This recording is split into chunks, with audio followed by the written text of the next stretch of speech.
Ladies and gentlemen, welcome back to the Indie Zone podcast. My name is Kathy.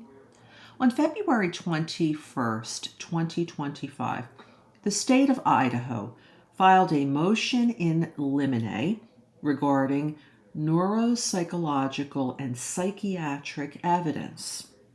It states here that the state of Idaho is respectfully moving the court for the entry of an order in limine, this would be prior to trial, prohibiting the defendant from offering testimony regarding neuropsychological evaluation and psychiatric evaluation of the defendant as summarized in the defendant's January 23, 2025 supplemental response to request for discovery regarding expert witnesses.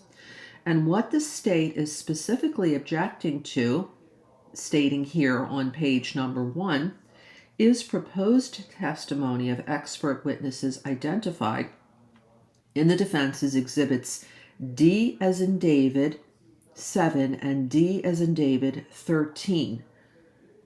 Appended, that means it's an appendix, it's a supplementation to defendant's supplemental response to request for discovery regarding expert witnesses.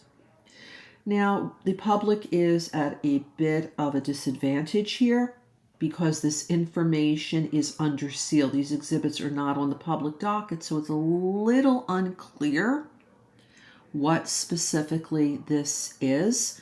We know it's an expert witness. We know it's for the case in chief, which is what's called the guilt phase. I prefer the case in chief because the guilt phase assumes guilt. And any defendant in the United States is presumed innocent at all times until or unless the defendant either is adjudicated guilty in a court of law or pleads guilty. So I do prefer case in chief. So we know that this is testimony regarding proposed expert witnesses for the case in chief. We just don't know what specifically the purpose would be of this expert witness testimony and what it would be.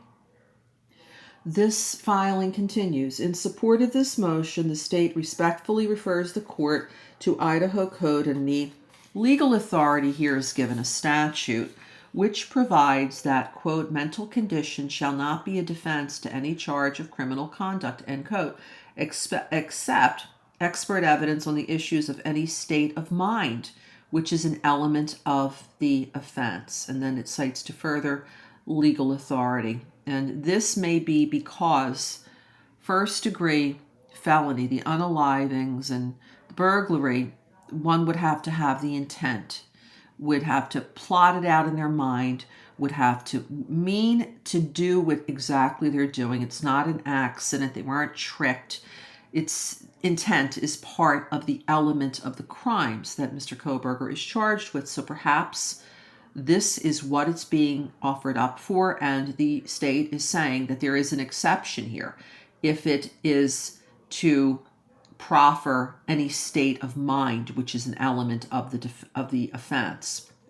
In any event, it goes on to say, in each of the witnesses' summaries, the defendant's exhibits D as in David 7 and D as in David 13, the defendant specifically states the testimony is not intended to be a mental element defense, pursuant to, and the statute is given here, but rather this testimony is about state of mind as well as a factual defense testimony to anticipated testimony elicited by the state. As such, this proposed testimony falls outside of the mental condition evidence allowable under the code, and this is signed by William W. Thompson, Jr., prosecuting attorney for the state of Idaho. So it's a little unclear what exactly this is all about, who these expert witnesses are because their names are under seal, and of course what they're expected to testify to under seal as well. Again, the names, the curriculum vitae, and what they were expected to testify to is what Judge Stephen J. Hippler ordered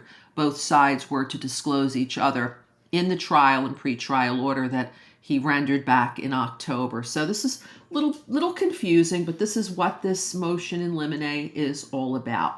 If you'd like to review it, please go to the link that I have provided in this podcast episode. And until next time, thanks for joining us here today.